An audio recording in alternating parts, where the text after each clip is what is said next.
Comment créer des systèmes pour atteindre tes objectifs? Tu travailles énormément, tu es tout le temps occupé. Mais quand tu regardes à la fin de la semaine, tu as du mal à voir ce que tu as accompli. Tu te fixes des objectifs, tu es super motivé. Mais le temps passe et ta routine reprend le dessus. Et tu ne sais plus que faire de ces objectifs. Tu t'en veux de n'avoir pas su t'organiser. Si tu te reconnais dans ce que je viens de décrire, reste bien jusqu'à la fin de la vidéo. Ce que je vais te partager va vraiment changer ta façon de travailler. Je vais te parler d'un sujet qui me tient particulièrement à cœur. Quelle est la différence entre se fixer des objectifs et construire des systèmes? Je vais t'expliquer pourquoi cette différence peut transformer complètement ta productivité et surtout ce que tu peux faire à la place pour avancer de façon régulière et efficace. Car moi aussi, je ne savais pas comment faire pour tenir mes objectifs. Avant de te parler des systèmes, je vais t'expliquer pourquoi les objectifs seuls ne suffisent pas et de quelle manière on peut les atteindre. Car l'idée de se fixer des objectifs est une bonne idée en soi, mais c'est de la manière dont on les pose, qu'est-ce qu'on en attend et de quelle manière on peut les atteindre qui permettra l'accomplissement d'un objectif. Je vais te partager 5 erreurs courantes qu'on voit le plus souvent. La première erreur consiste à poser des objectifs trop vagues ou trop ambitieux. Souvent, on se dit « je veux être plus productive, je veux mieux gérer mon temps » et le lendemain, on s'y met. On fait la première tâche qui nous paraît logique. Ça nous prend beaucoup plus de temps qu'on avait prévu. On fait une autre tâche, on travaille à fond, ça nous décourage un peu. Le lendemain matin, on veut s'y remettre, mais on ne sait pas par quoi commencer. On fait les choses à vue de nez, on a l'impression de ne pas avancer. Il y a trop de questions et pas assez de réponses. Alors on cherche des astuces sur Internet pour mieux s'organiser. Ça ne marche pas forcément car on ne sait pas comment continuer. Les travaux d'Edwin Locke et Gary Latham montrent que les objectifs précis améliorent la performance. Mais l'objectif être plus productive ne donne aucune action claire.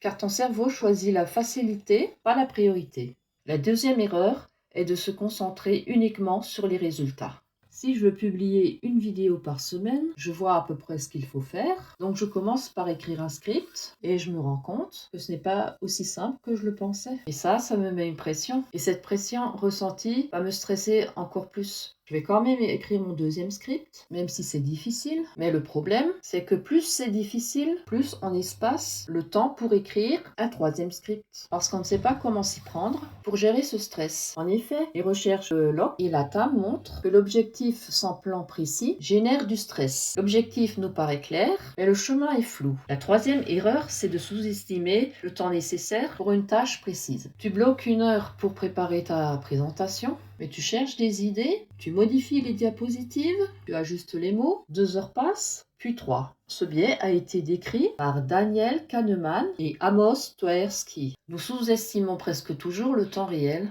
ce qui induit un planning trop chargé, des tâches à reporter. Pour terminer la journée, la fatigue et la frustration sont au rendez-vous. La quatrième erreur, c'est de compter sur ta motivation.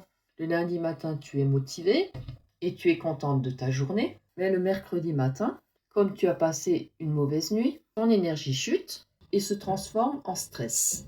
Et tu te dis, je ferai ça demain. Les recherches de Roy Baumeister montrent que l'autocontrôle diminue au fil de la journée. Si ton système repose sur ton humeur, il s'effondre dès que l'énergie baisse et ta motivation s'envole. La cinquième erreur, c'est de multiplier tes projets. Améliorer ta productivité, refaire ton site, trier tes papiers, passe d'une tâche à l'autre, tu ouvres 10 onglets, tu commences beaucoup de choses, mais tu en termines peu. La fatigue décisionnelle réduit ta capacité de concentration. Plus tu choisis de tâches, moins tu avances. La solution à ces erreurs, c'est de créer des systèmes concrets. Un objectif définit ce que tu veux. Je veux être plus productif, plus organisé. Mais un système met en place la façon dont tu vas accomplir ton objectif. Par exemple, je décide que tous les matins à 9 heures, je travaille 25 minutes sur ma priorité numéro 1. C'est beaucoup plus précis que de se dire, demain matin, je travaille sur telle tâche. L'objectif inspire, mais le système organise. La première solution est de définir une action quotidienne qui n'est pas négociable. Au lieu de te dire je veux être plus productive, décide d'une règle simple. Par exemple, chaque matin tu décides, avant d'ouvrir mes mails, je travaille 26 minutes sur la tâche prioritaire. Donc pas de téléphone,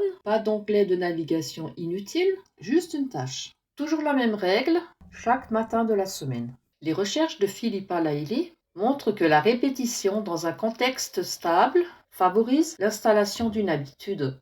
Cette habitude devient automatique. Tu ne te demandes plus si tu dois le faire, simplement tu le fais. La deuxième solution, c'est de planifier avec une marge. Si tu crois pouvoir faire 5 tâches importantes, planifie-en 3. Si tu penses qu'un travail te prendra 1 heure, prévois 1 heure et demie. Comme ça, tu réduis le stress, tu évites l'effet domino de la fatigue et de la démotivation. Tu termines ta journée avec une sensation de travail accompli. La troisième solution, c'est de créer un environnement qui t'aide. Tu coupes les notifications, tu mets ton téléphone sur mode avion. Si tu es trop tenté d'aller sur les réseaux sociaux, mets ton téléphone hors de la pièce. Et tu gardes ton bureau bien rangé. Et bien sûr, tu travailles toujours au même endroit. Cela t'aide à avoir moins de distractions inutiles et plus de concentration. La quatrième solution, c'est de choisir une priorité par période.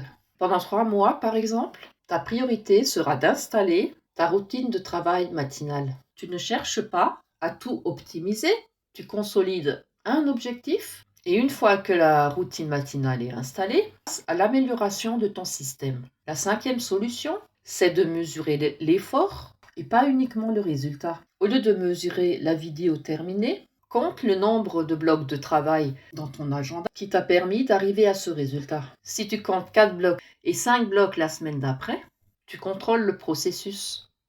Tu vois que tu t'améliores, le résultat devient une conséquence logique. Si tu te sens occupée mais peu productive, ce n'est peut-être pas un manque de volonté, c'est peut-être juste un manque de structure. Les objectifs donnent une direction et les systèmes organisent tes journées.